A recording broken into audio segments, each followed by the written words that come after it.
May kaso na rin ang nakamamatay na sakit na STSS sa Pilipinas na tumama sa halos 1,000 sa Japan. Pero madalang at hindi pa itinuturing na public health concern ng Health Department. Ang mga tao madaling kapitan yan at kung paano makakaiwas, alamin sa pagtutok ni Rafi Tima. Nababahala na raw ang ilang health expert at authority sa Japan sa tinugurian nilang outbreak ng streptococcal toxic shock syndrome o STSS doon.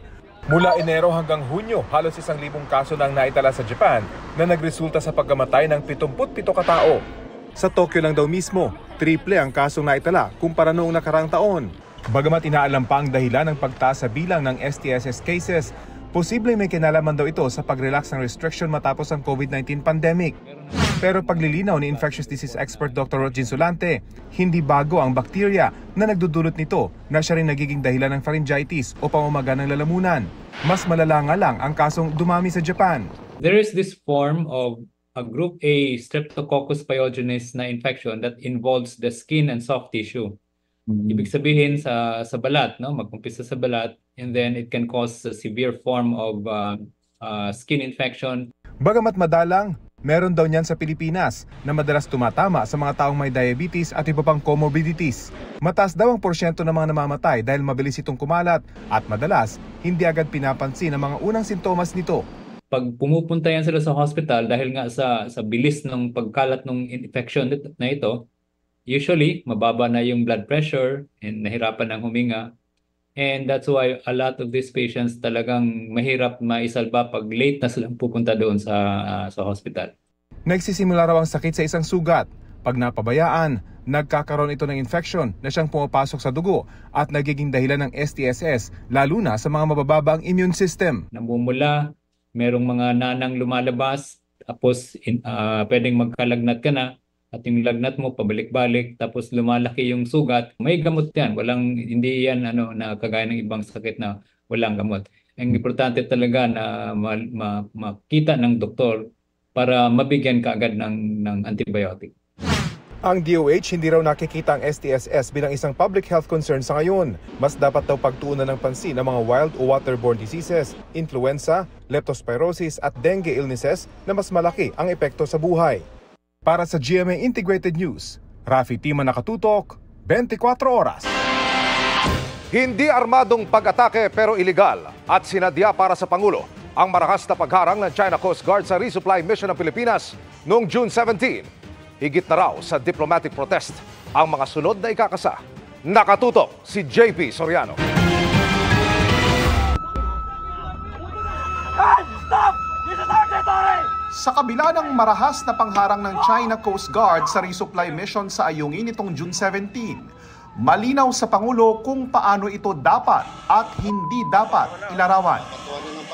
Kinausap ng Pangulo ang AFP Western Command matapos mabanggit ng Executive Secretary na maaaring misunderstanding o posibleng aksidente ang nangyari. Because nung una, hindi tinitignan pa lang namin yung data. Baka nagkamali lang. Pero mula nung napunta ako sa Westcom, sinabi ko ano ba talaga nangyari? Maliwanag, hindi misunderstanding. Talagang pinuntahan tayo para harangin ang ating resupply. Pero sinang-ayunan ng Pangulo ang binanggit ni Bersamin na hindi pa ito armed attack na mahalagang punto dahil requirement ito para i-invoke ang Mutual Defense Treaty ng Pilipinas at Amerika. It's not armed. Walang pumutok. Sir, bakit hindi tayo tinutukan ng baril. Sorry, sir. But it was a deliberate, they boarded a Philippine vessel and took the equipment from that Philippine vessel. It is essentially an illegal action that was taken by the Chinese forces. Bago pa noong June 17 ay marahas naman lagi ang pagtigil ng China sa mga resupply mission na minsang nauwi sa pagtapon ng mga Chino sa mga pagkain para sa mga sundalong Pinoy at ilang beses na pag-water cannon sa mga barko ng Pilipinas. Ang bawat insidente tinapatan ng pagpapatawag sa ambassador ng China, diplomatic protest na umabot na sa mahigit 100 sa ilalim ng administrasyon at 30 sa taong ito lang. Pero tila kulang na raw yan ayon sa Pangulo. Kasi papatawag natin yung ambassador, sasabihin natin itong posisyon namin, hindi namin gusto yung nangyari. And that's it. But we have to do more than that. Hindi idinetalye ng Pangulo kung ano ang dagdag na hakbang, pero nabanggit ng mga opisyal na idadaan ito sa diplomasya at konsultasyon. Nauna nang binanggit ng Foreign Affairs Department na naghain na ang Pilipinas ng note verbal sa China kaugnay ng insidente sa Ayungin Shoal nitong June 17. Ngayon, na-track naman ng Philippine Coast Guard ang 10 araw na galaw sa loob ng territorial waters ng Pilipinas ng pinakamalaking Coast Guard ship ng China na siya ring pinakamalaking barko ng Coast Guard sa buong mundo. Gamit ang Dark Vessel Detection Technology ng Canada, nakita itong umalis sa Hainan, China ng June 17 at lumapit sa Parola at Pag-asa Island. Pinasadahan din ito ang Lawak, Patag at Escoda, lumapit sa baybayin ng El Nido, Palawan at dumaan sa Bajo de Masinloc.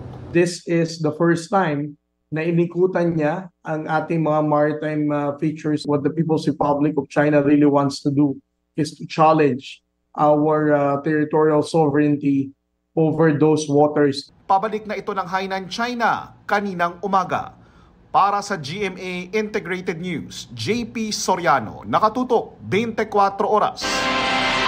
Bukod sa posibleng koneksyon umano sa mga kriminal at triad group mula China ng mga pogo sa Pilipinas, posible rin daw konektado umano ang mga pogo sa isang malaking investigasyon na dati nang ikinasa ng Kongreso. Nakatutok si Mau Gonzales. Bukod sa dalawang alis lialgo, tinalakay rin kahapon sa Senado ang posibleng pagkasangkot umano ng mga kriminal at triad group mula China sa mga pogo hub sa Pilipinas. Ayon yan sa Presidential Anti-Organized Crime Commission. Transnational criminals with records dating back to decades in China, Hong Kong, and Macau. So how they were able... How many at one point ang tao dito sa Porac Pogo Hub? We only got 161. The last one ay yung binabanggit po ni Yusek na wanted sa China for very violent crimes, serious crimes. Is a member of a local triad in China.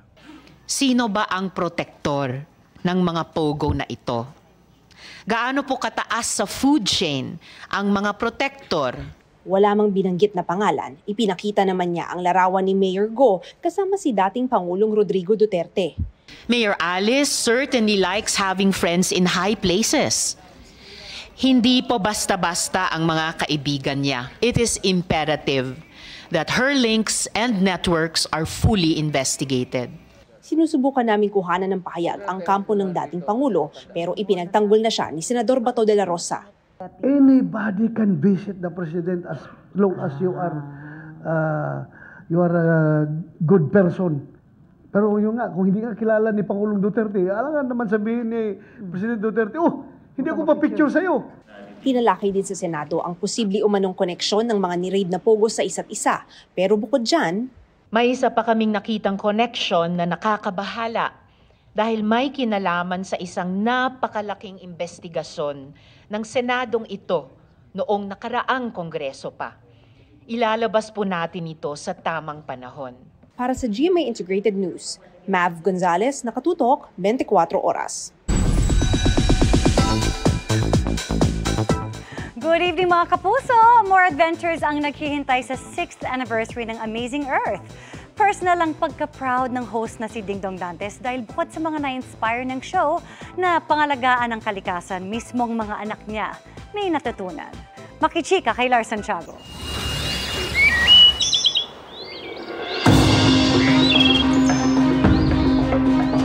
Kamangha-manghang likas yaman. Buhay ng mga hayop. Pati mga taong nakakabilib ang pagmamahal sa kalikasan. Ilan lamang yan sa mga naitampok na ng programang Amazing Earth hosted by Dingdong Dantes. At sa loob ng 6 na taon, marami na raw siyang maituturing na highlight. Siyempre, yung guesting ni Marian, noong Pasko. Nagpalipad kami ng saranggola, tapos nag-biking in tandem kami. Hindi ko rin makakalimutan nung sumakay ako ng helicopter sa MV Kapitan Oka sa Manila Bay. Amazing. Natutuwa si Ding Dong na sa kanilang ipinapalabas sa Amazing Earth. Nakakapagmulat at nakapaghihikayat sila sa mga tao na mahalin ang mundo at ang kalikasan. Mas ramdam na natin yung epekto ng climate change kasi talaga naapektuhan na talaga tayo. And I think as a team, kahit maliit lang po kami, we do our best para maghatid ng entertaining at informative na show every week. Ngayong anniversary ng show, marami raw ang kaabang-abang na mangyayari. Extreme adventures na nagpapakita ng ganda ng ating mga isla. Magkakaroon ng first underwater adventure po tayo dito sa Amazing Earth. Bibisitahin natin yung biggest protected marine park dahil ipapasyal tayo ng head ng Tubataha Reef Ranger sa ilalim ng dagat. Magkakaroon din tayo ng feature sa biggest permanent obstacle course sa buong mundo na located dito sa Pilipinas. At sa padating na taon ng Amazing Earth, ang tagline natin ngayon ay One Planet, Wild Adventures, Extraordinary Stories. Kasi we want to continue bringing extraordinary stories at wild adventures na syempre may puso para sa ating nag-iisang planetang. Natutuwa rin ikinuwento ni Dong na big fans ng Amazing Earth ang mga anak nila ni Marian na sina Zia at Sixto. Nako, namamangha sila kasi syempre mahilig sila sa mga sa mga hayop. Tapos pag nakikita nila yung nangyayari sa Animal Kingdom, parang sinasabi nila, parang minsan parang mga tao rin pala sila. Mas naiintindihan nila yung nature and yung beauty ng ating kalikasan at ating kapaligiran. So mahalaga kasi na at a very young age, nauunawaan nila yan para mas magiging solid yung appreciation nila sa lahat ng bagay. Lor Santiago, updated sa Showbiz Happening. Nasagip sa Quezon City ang isang minor de edad na 6 na taon na umanong ibinubugaw online ng kanyang sariling ina at tiyahin. Nakatutok si John Consulta. Sa surveillance video ng National Bureau of Investigation, makikita ang mga dayuhang nagpanggap na kliyente at ang dalawang subject ng operasyon, pagsakay ng van. Nagring! Okay na, nagring. So NBI kami na-aresto namin kayo sa kasong human trafficking. Huli ang magkapatid na sangkot sa online kalaswaan, ang mismong ina at ang tiyahin ng sinagip na biktima. Ayon sa NBI, ilang taon nang ibinubugaw ang bata sa pamamagitan ng online app. 25,000 piso raw ang alok kapalit ng face-to-face na live show sa mga dayuhan sa isang hotel sa Quezon City. Engage in selling live and recorded sex video content. Kasama dun sa live sex video na content na yon, inaalok din nila yung bata. This started when the child was still 5 years old. Ngayon, ang child ay 11 years old na. Sa aming panayam, inamin ng ina ang kanyang ginawa. Wala daw po na gagawin na kahit ano, walang touching daw po ganyan. Malaking pera din po kasi yung sinabi. Siyempre, inisip ko rin po magkakaroon ng school. Kailangan ng budget. Ganyan, tapos palipat pa kami. So yun yung naisip ko na pinaka best na way para makuha ng pera. Maaring no touch, hindi ginagalaw yung mga bata, pero yung trauma na ini-experience ng bata ay napakagrabe. Kaya nga, hindi ito ordinaryong online abuse lang, kundi qualified dahil nanay niya mismo. So, no bail is recommended. Sinampahan ng mga suspect ng kaso na qualified human trafficking at paglabag sa Online Sexual Exploitation of Children Act. Lagi nga ang dahilan ay kahirapan, pero hindi natin tolerate yan sa ating society. Para sa GMA Integrated News, John Consulta, nakatutok 24 oras. Mahigit 60 sasakyan ang tinikitan at 21 ang hinatak ng MMDA sa Taguig.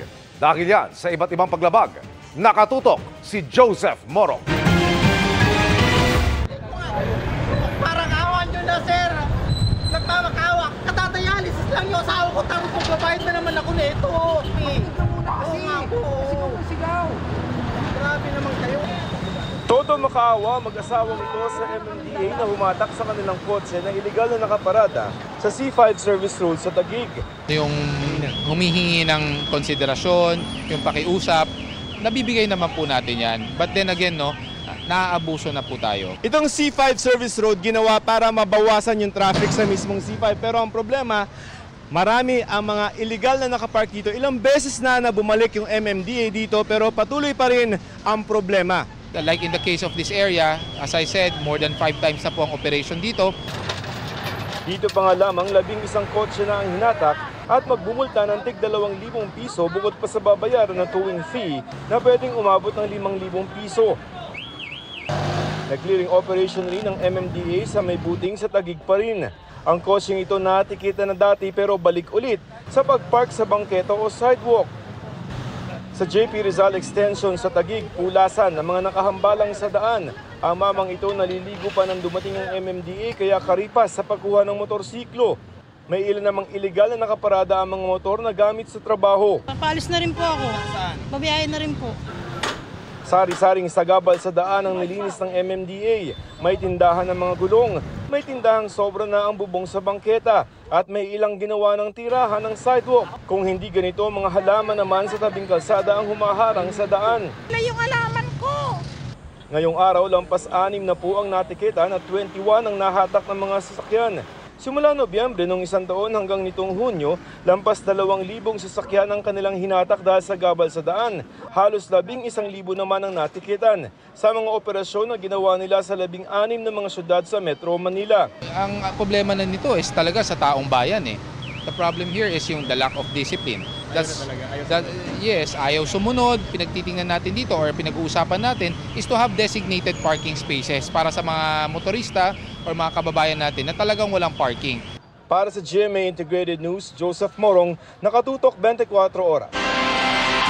Ngayong tagulan, napapadalas din ang pagkidlat. Gaya ng nahulikam na pagtama nito sa poste sa Ilocos Norte. May ilang CCTV naman sa Pangasinan na nasira. Ang paliwanag ng Pag-asa sa pagtutok ni Russell Simorio ng GMA Regional TV.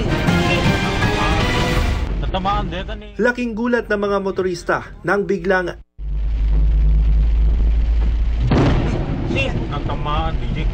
nakidlatan ang isang poste sa barangay Naglikuan sa Pasukin, Ilocos Norte.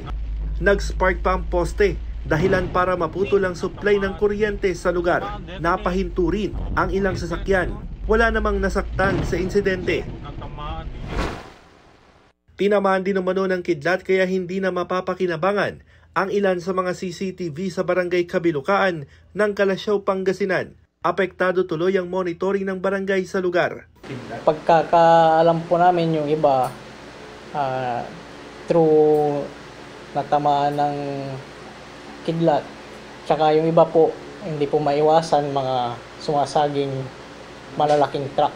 Paliwanag ng Pag-asa, nakaka-attract sa kidlat ang mga electronic devices gaya ng CCTV. Natatamaan niya mga CCTV kasi nasa taas siya. Naka-intact doon sa puno na may mataas.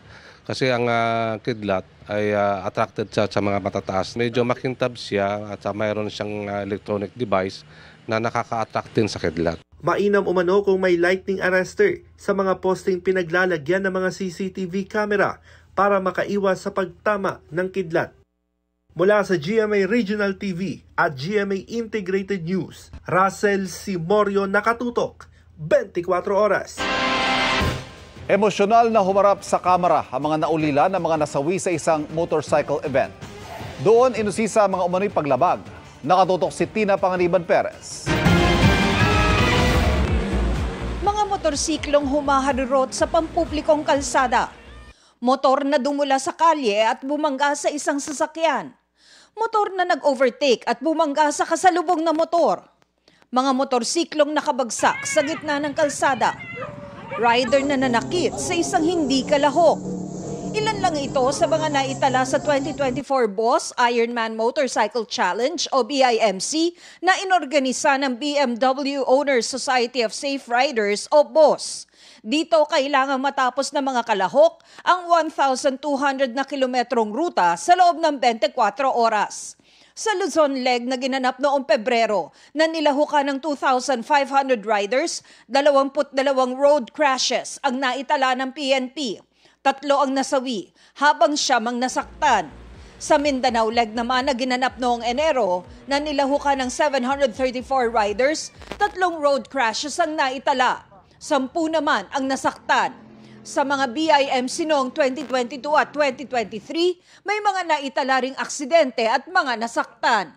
I would like to sincerely ask an apology for all the people here for whatever had happened, especially for the people of San Juan, Balaoan, Dagupan.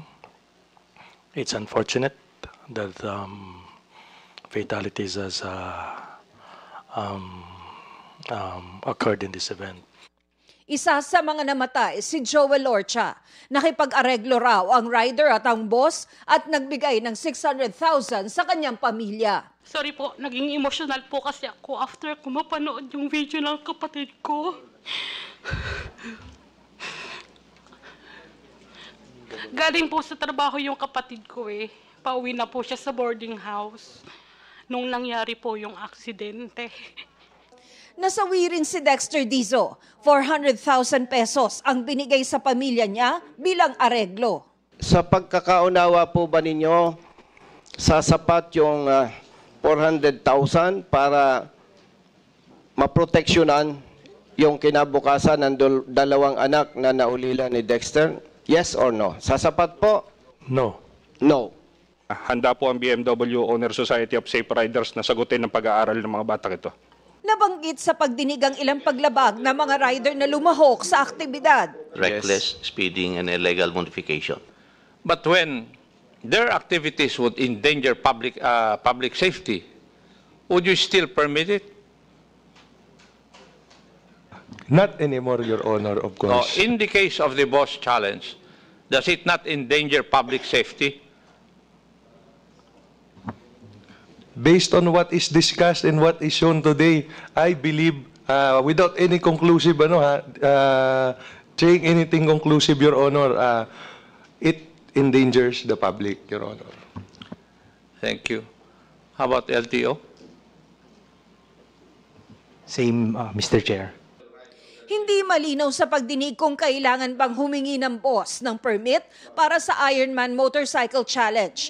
Pero tiniyak ng grupo na nakipag-coordinate sila sa Land Transportation Office, sa mga lokal na pamahalaan at sa mga ambulansya.